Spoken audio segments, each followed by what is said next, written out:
అందరికీ నమస్కారం. మన దేవాలయంలో ఎన్నో విగ్రహాలు చేస్తున్నామనేటువంటి విషయం అందరికీ చెప్పినాను.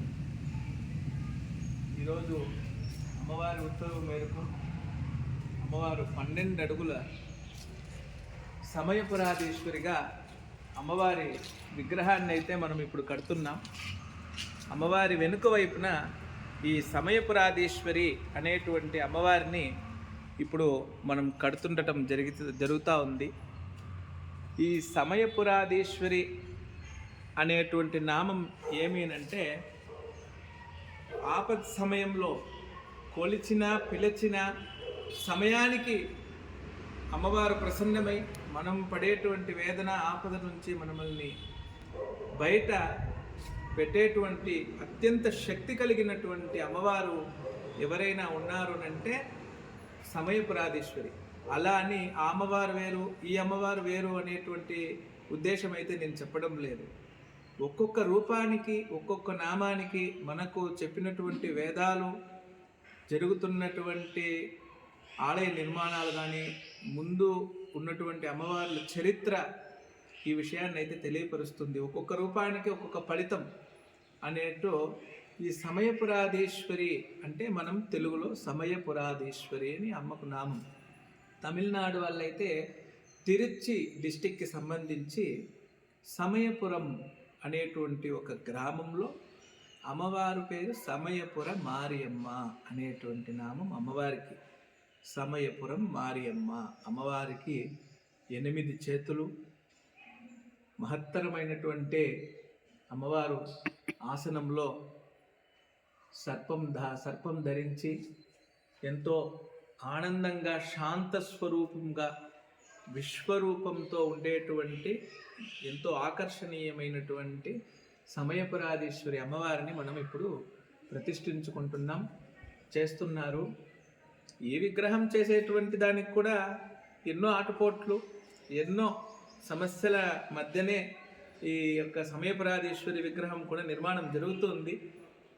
అమ్మ ఏ నిర్ణయం ఎప్పుడు తీసుకుంటారో తీసుకొని, అమ్మవారి ఆదేశం లేకపోయింటే మనం ఈ యొక్క విగ్రహాన్ని కానీ ఏ యొక్క ఇటుకరాయిని కానీ మనము పెట్టలేము అనేటువంటిది అందరూ కూడా మనం తెలుసుకోవాలి. నాది అనేటువంటిది మనుషుల్లో ఎప్పుడూ ఉండకూడదు. దేవాలయంలోగా ముఖ్యంగా ఆధ్యాత్మికంలో ఉండేటువంటి వారందరూ కూడా మనం భగవత్ సేవలో ఉన్నాము, మన జీవితాలను ఎంతోమంది వాళ్ళ జీవితాలను దేవుడి సేవలో అంకితం చేసినటువంటి వాళ్ళలో చాలా మందిలో ఒక మార్పు రావాలి. ఏమీనంటే నేను, నాది అనేటువంటిది చాలా మందిలో నాటుకుని పోయింది. నేను, నాది అనేటువంటి పదం ఆధ్యాత్మికంలో ఎప్పుడూ కూడా ఉండకూడదు. ఏది కూడా శాశ్వతం కాదు, అమ్మవారు మాత్రమే శాశ్వతం అనేటువంటిది మనం గుర్తుంచుకోవాలి. ఈరోజు మనం మనుషులకు సమాధానం చెప్పాల్సిన అవసరం లేకపోయినా భగవంతుడికి సమాధానం చెప్పుకోవాల్సి వస్తుంది. కాబట్టి దాన్ని దృష్టిలో ఉంచుకోండి. ఆధ్యాత్మికంగా చాలామంది నేను, ఈ దేవాలయం నాది, నువ్వు, నేను అనేటువంటి భేదాలు ఎప్పుడూ పెట్టుకోవద్దండి. మనది, అందరూ మనవాళ్ళే అంటూ మనం పోవాలి. ఎవరు చెడ్డవారు కాదు. ఎంతోమంది మన జీవిత ప్రయాణంలో వచ్చి వెళ్ళేటువంటి వాళ్ళలో చెడు మంచి మనం తీసుకునే దాన్ని బట్టి ఉంటుంది. అట్లా అమ్మవారి దగ్గర మనస్ఫూర్తిగా సేవ చేయాలి. మనది అనేటువంటి భావన అందరిలో ఉండాలి. నువ్వెవరు చేసేకి, నేనెవరు చేసేకి, నువ్వెవరు కట్టేకి అనేటువంటి భావన అయితే ఎవరిలో కూడా ముఖ్యంగా ఉండకూడదు. అమ్మవారిని లాలిస్తే బిడ్డ, పూజిస్తే దేవుడు అని ఒక సామెత ఉంది. అట్లా వాక్యము, లాలిస్తే బిడ్డ, పూజిస్తే దేవుడు. మనం లాలించేటువంటి అమ్మవారు, మనం పూజించేటువంటి అమ్మవారు ఒక్కరే.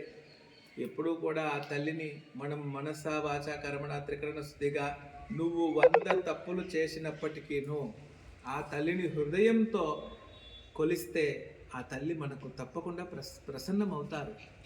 అట్లని చెడుకు తోడుంటారని నేను చెప్పట్లేదు. మన భక్తి ఎంత నిజమైతే మన చెడులో కూడా అమ్మవారు మనకు తోడుండి మనల్ని విజయాలని వైపు నడిపించి మనం చేసినటువంటి తప్పుల్ని జీవితంలో మనకే గుర్తు చేసి దాన్ని సరిదిద్దుకునేటువంటి అవకాశం ఇస్తారు. అది నిజమైన భక్తికి నిదర్శనము. అంతేకాకుండా దేవాలయ నిర్మాణం జరుగుతుంది, జాతర దగ్గరలో ఉంది. అందరూ కూడా ఈ ఏప్రిల్ నెల 25, 26, 27 జాతర తేదీలు నిర్ణయించడం జరిగింది. ఇంకా మనకు కేవలం 20 రోజులు మాత్రమే మనకు గడువు ఉంది. అంతలో ఈ ఆలయ ప్రాంగణం అంతా శుద్ధి కావాలి. పెయింటింగ్ అనుకున్నాం, పెయింటింగ్ చేయాలనుకున్నా చేయలేని టైమింగ్ మనకు అడ్జస్ట్ అవ్వదు.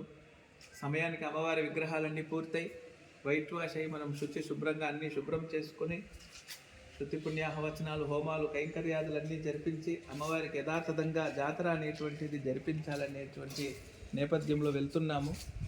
దేవాలయానికి సహాయం చేయండి అనేటువంటి మాట కన్నా చేయాలనుకునేటువంటి వారు అమ్మవారికి సేవ చేయొచ్చు. నాది నీది అనేటువంటి భావన నాకైతే ఎప్పుడూ లేదు. మీ శక్త్యానుసారం అమ్మవారికి సమర్పించి అమ్మవారి యొక్క దేవాలయ నిర్మాణంలో అందరూ కూడా భాగస్వాములు కండి. ఎప్పుడు మాట మీద నిలబడండి. అమ్మవారికి మనం ఏమైతే మనసులో తలుచుకొని పూజ చేస్తామో ఆ పూజ అమ్మవారికి చేరాలనేటువంటి భావనతో అమ్మవారికి అందరూ పూజ చేయండి. అందరూ అమ్మవారి ఛానల్లో అమ్మవారిని దర్శించండి. సమయపురాధీశ్వరి అమ్మవారి విగ్రహ ప్రాణ ప్రతిష్టాపన తప్పకుండా నేను వీడియో పెడతాను.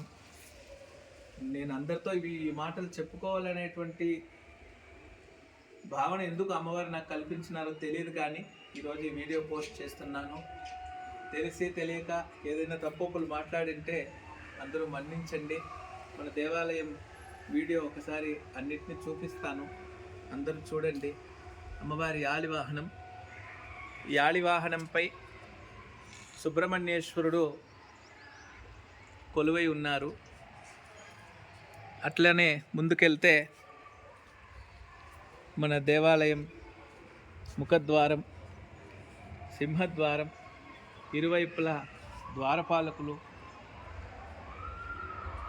ఇటువైపు వస్తే మళ్ళీ యాళివాహనం, గజవాహనం, పైన గజముఖుడు, ఆ తర్వాత అమ్మవారు ప్రభావళి నడుమ దివ్యాలంకార శోభితమైనటువంటి ప్రసన్నదేవి అమ్మవారి విగ్రహం, అటువైపు రాజగోపురం, అటువైపు శ్రీనివాస స్వామి, శ్రీదేవి భూదేవి సమేతంగా కొలువై ఉన్నారు.